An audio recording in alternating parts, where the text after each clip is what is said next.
Alfonso Landa, one of Hello, my favorite Ralph. people, one of my favorite people for a number Well, of reasons. Number you're one, she was such good friends with my son Eddie, and they went all the way through with some adventures in that.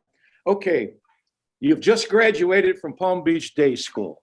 Take okay. us the rest of the trip. It's all Okay. yours. Well, first of all, I'm not sure I can remember that longer, but first of all, let me say that when I met you in 1967, little did I suspect that you would become the Larry King of Palm Beach and that one day I would be on your show. So let me just say that I'm honored to be here. Yes, I did graduate in 1976 in the ninth grade.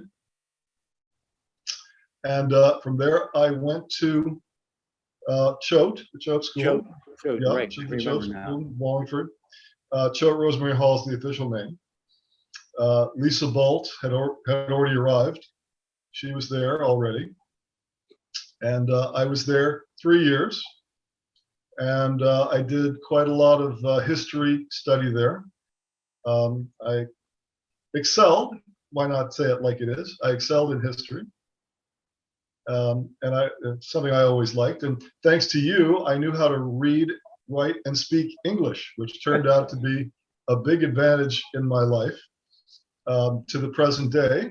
So I thank you for teaching me how to read it, write it, and to speak it, because you're the one who actually taught me how to do that. I couldn't speak English or write it or read it until you came along. So thank you for that. So I also did a lot of theater at Choate, like I had done also at Palm Beach Day School. I did a lot of plays, continued with that. And I left Choate in 1979, and I went to Stanford, not Stamford, Connecticut, but Stanford in West California. Technically, the Leland Stanford Junior University, not junior college, and not junior university. It's Leland Stanford Junior University. And I remember that my mother was very concerned when I chose that school because I applied to, I think, about a dozen schools, including Yale, Brown, Wesleyan, and I got into every school except for one.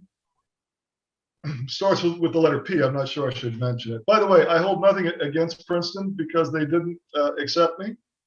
I think clearly they made a big mistake. I think you probably agree. But I got in everywhere except Princeton. And my mother was very concerned that I was not going to go to Yale because my father had gone to Yale and gotten kicked out. And my mother thought it would be a good idea for me to go to Yale. And Yale was considered a safe choice. In 1979, Stanford was still considered a risky choice. It was in the top 5 or top 10, but it wasn't considered, I don't know, number one. At one point, it was number one in the U.S. News for, I don't know, 12 consecutive years. But it wasn't considered in the same league as Yale or Harvard at that point. So my mother wanted me to go to Yale and was very concerned about it.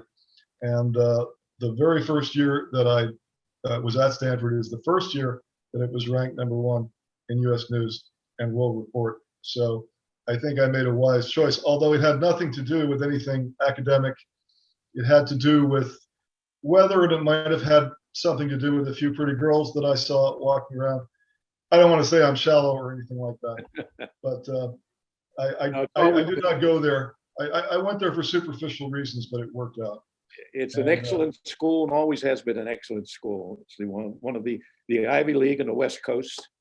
Stanford was number one, and so you spent. It only became number one after I got there, and I'm not sure. I'm not sure that my arrival had anything to do with it, but I would like to think that maybe, maybe it wasn't a coincidence. Well, I would go along with that idea. Okay, yeah, that's what I would like to think.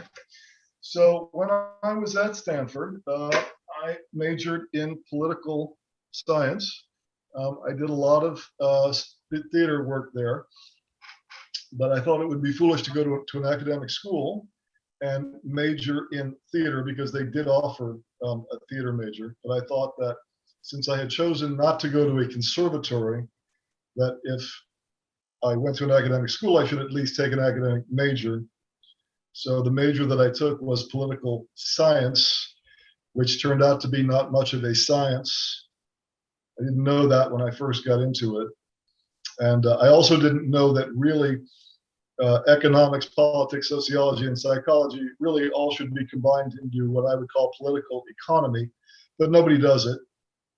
And when I left there, I suggested that they should have something like that. And of course, they ignored me. And to this day, the departments are still all separate, whether it's Stanford, Harvard, or Yale, or Princeton. I shouldn't say the word Princeton only because they were foolish enough not to accept. But they still keep those departments separate. So my 4 years of studying political science turned out not to be as scientific as I had hoped.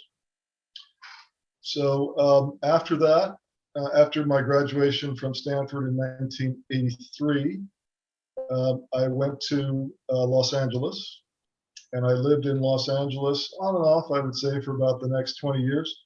I went to business school at the University of Southern California, where I majored in corporate finance, which, as it turns out, I never used. But at least if you show me a balance sheet, I can tell you exactly what it should look like.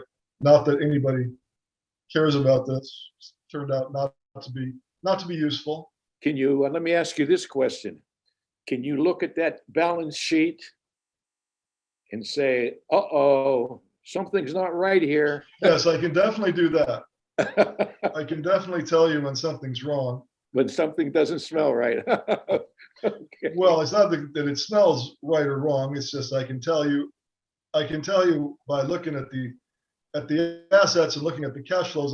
By looking at the state of the cash flows on the left side of the sheet, when I look at the right side of the sheet, if something's off, I can tell you if something's off. Not that anybody cares, because I never met a single chief financial officer who cared that I thought his balance sheet was off.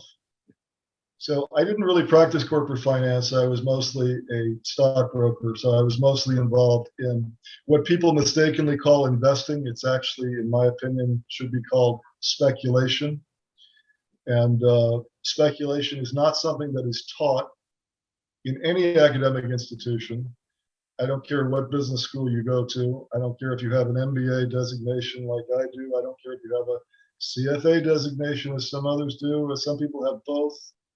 And nowhere is speculation taught in an academic sense. It's not even taught by the CFA Institute, even though they claim they teach it, but in fact, they don't.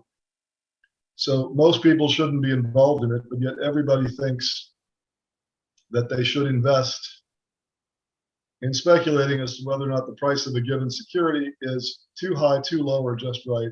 And everybody does it because nobody listens to me.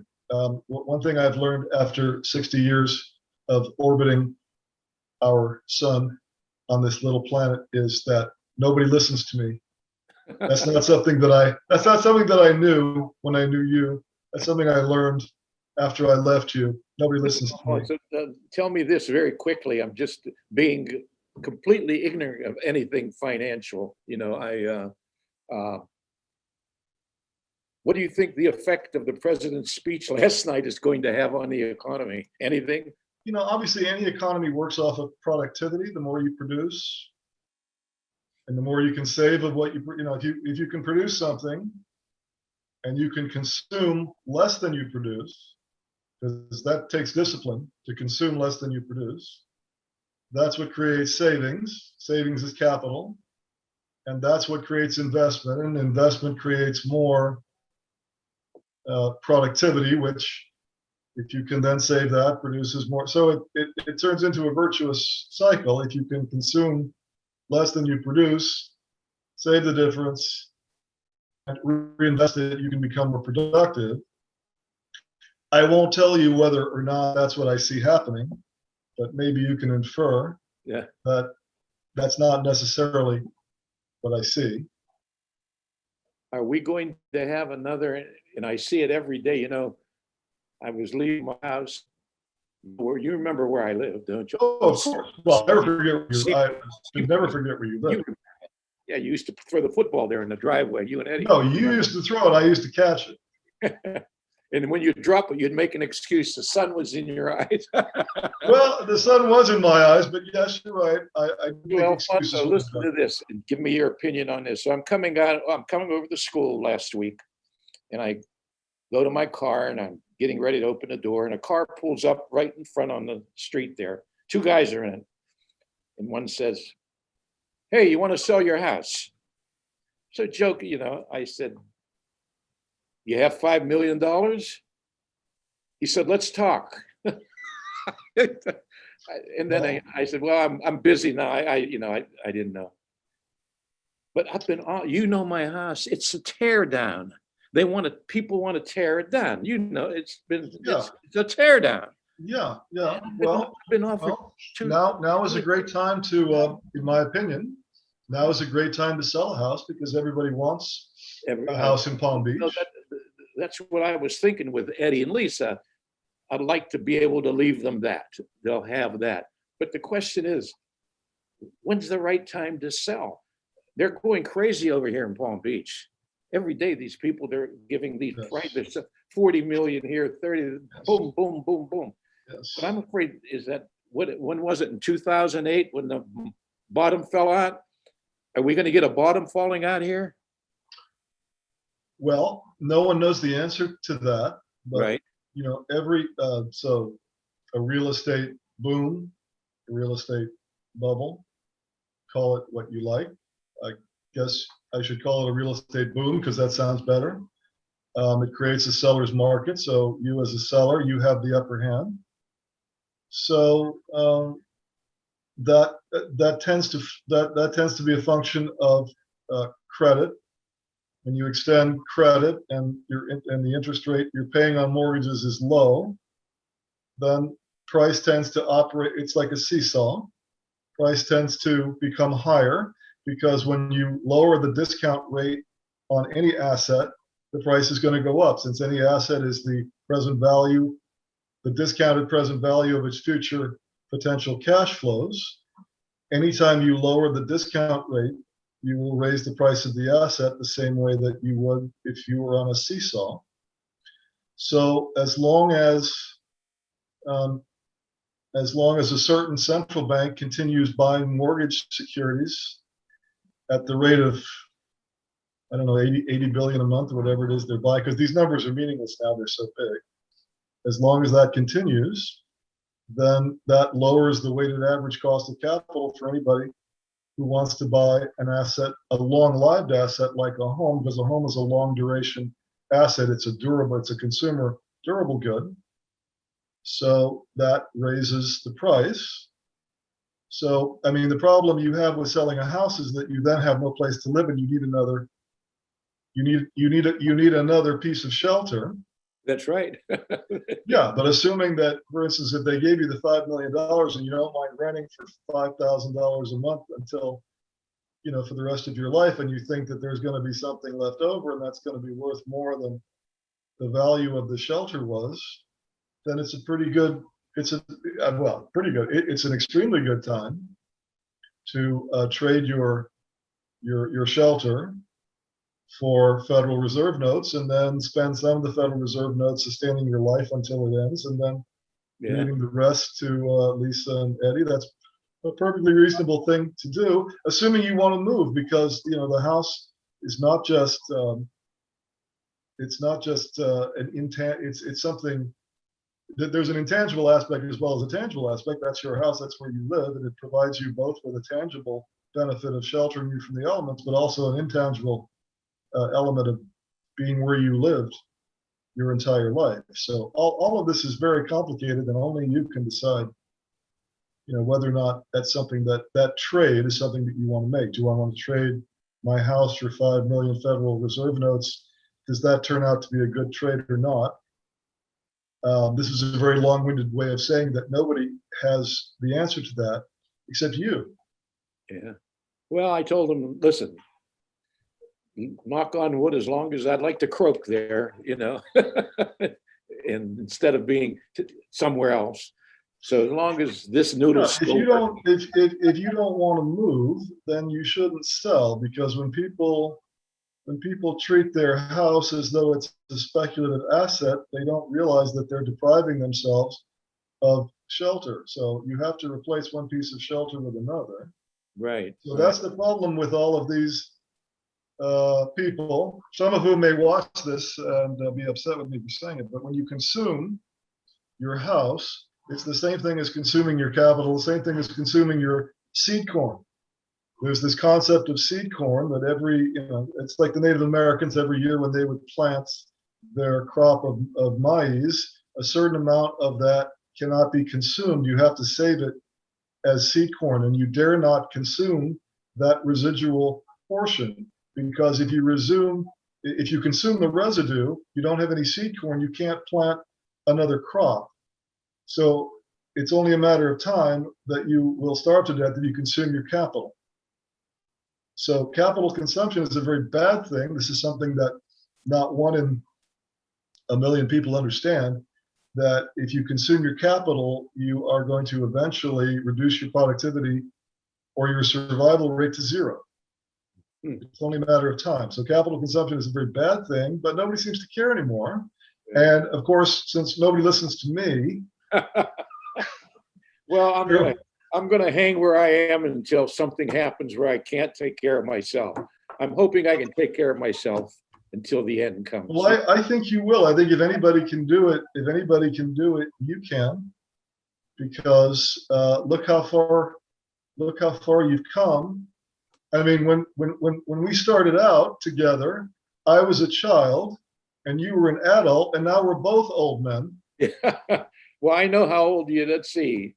Eddie is 60, so Yeah. you have to be 59. Were you a little older or younger? No, I'm 60 also. I just turned 60. So I always know how old you are because you and Eddie are the same thing. Well, Okay. I was a little depressed about turning 60, but then someone told me that this is Palm Beach, where 95 is the new 85, and that I shouldn't be so depressed about being 60, that I can only now am I able to live in those restricted communities where they don't allow whippersnappers. Where are you living now? Where are you now? So, well, I think you met my wife. She and I live at the lands of the president, which should be called lands of the president, because I've yet to meet anyone here who's a presidential rank. So it's lands of the president. That's where we live. That's located near where? Well, actually, it's right next to the outlet mall. So it's right in the center of a very busy area of West Palm Beach. But once you get inside the gate, it's all sort of closed off. So it's really like a golf course community, which means it's a quasi park. You know, a golf course is basically a big park that just occasionally has people hitting little balls around on it. So it's like living in a big park. So Okay, tell me this now. I was concerned when Barbara said that we had to cancel once of that. You were in an accident. What about? Well, what happened? Tell me. so I wouldn't characterize it as an accident. I would characterize it as that I was victimized by a reckless driver, because to me, when someone sees a solid red light and just decides to ignore it, to me, that's not an accident. To me, that's an act of wanton recklessness. So fortunately, the woman who, a 67-year-old woman, so, but I guess she's considered young by our young lady. a young woman Hey, of 67. I'm 88. Remember that. Right, 89 in July. Okay. Well, a young woman, not as mature as we are, but still a young lady, was facing a solid red light and went right through it and went right into me.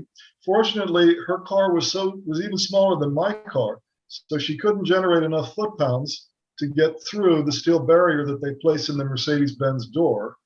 And I'm told by a couple of sources that that's what saved me from serious injury, having my rib cage collapse or having my ribs fly into my internal organs, was the fact that her car was so small that even at 40 miles an hour, the foot poundage was insufficient to get through the steel in the door. So I believe that she said after the accident that she was worried about her ice cream melting, which told me several things. I don't know if you want to hear all the things that it told me, but one thing that it told me is that she doesn't understand Einstein and E equals MC squared. She doesn't understand that if you take melted ice cream and put it back in the freezer, then it turns back into ice cream. That's the first thing she didn't understand. And the other things that she didn't understand, in my view, is she didn't understand that we still have a very primitive traffic control system on this planet. It relies on colored lights and voluntary compliance. And that in the same way, for every yin, there's a yang in the universe. If you have a red light, that means somewhere else in the universe, probably not too far away from you, somebody else has a green light and they might choose to act on it. And all of these things, all of these concepts, I think she didn't grasp. Because if you don't voluntarily comply with the colored lights, someone's going to get hurt. And so my wife and I got hurt, but it could have been a lot worse. Okay. So that's why I ended up on the Ralph Greco show, because I was afraid that my one shot at the Ralph Greco show had been stolen from me by this woman and her melting ice cream. But it didn't work out that way. So here I am. Okay now? Is your wife okay? There was no serious. No, she's injured.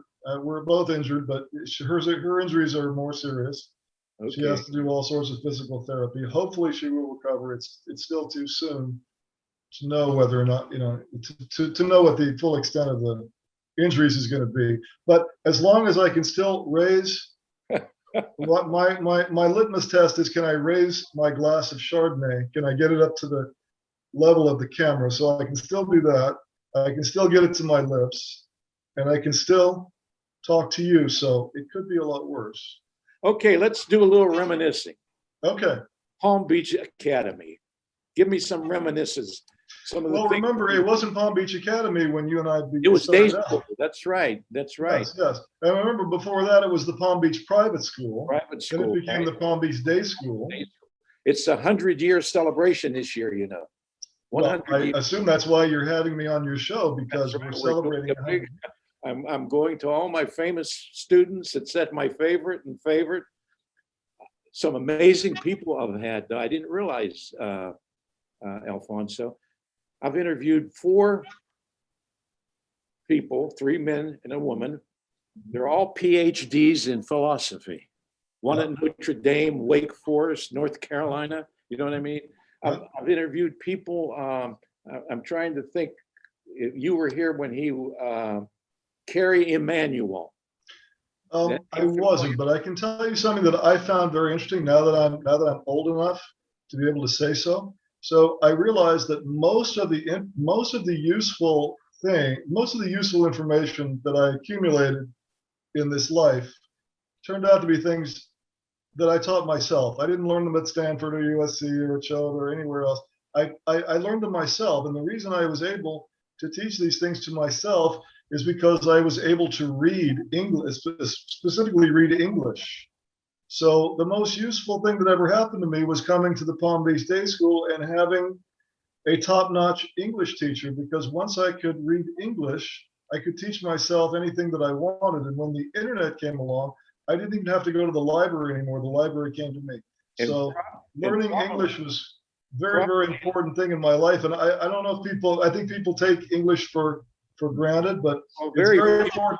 Very few speak and write it these days, Well, I know, because we have a whole new language now that when you only have your 2 thumbs, when you can only use your 2 thumbs, then you have to make up a different language. And you probably discovered that, as you said, you've learned so many things yourself, that once you learn it by yourself, you never forget it. Once you Well, I remember something that you told me that I'm going to go ahead and I'm going to go out on a limb. I'm going to tell you that you probably don't remember teaching me this. But you said that when you were growing up in Aliquippa, that you used to go to a pool hall, and that there was a payphone in that pool hall, and that sometimes the payphone would ring, and sometimes you would answer it. And you said, when I answered the payphone, I never said, "To whom do you wish to speak?" Because if I had said that, someone would have hit me over the head with a Accused pool you. cue. Absolutely. So I said, who do you want to talk to?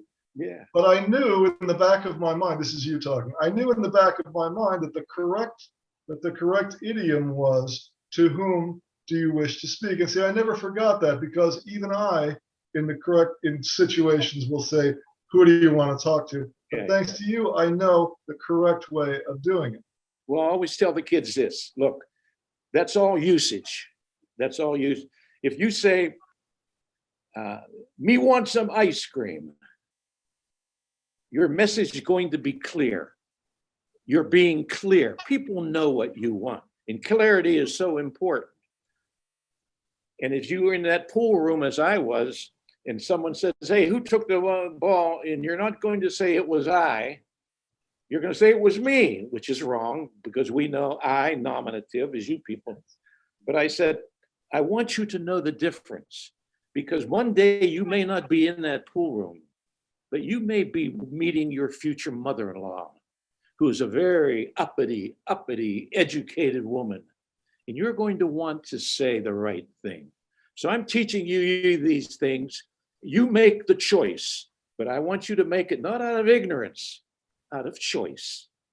And that's exactly the speech that you gave me in 1969. I still give it every year. And you still give it, and it's a very important speech. Yeah. Because, for instance, there are no more payphones, but I think I answered one a long time ago, and I did say, who do you want to talk to? But thanks to you, I knew that wasn't correct, but I knew I should say that, but I knew the proper way of saying it. Yeah, but that's okay. It's like I get a kick out of it when I'm watching sports. A lot of these sports announcers, for some reason, and many people do this, and I don't know what it is. It's an interesting psychological thing.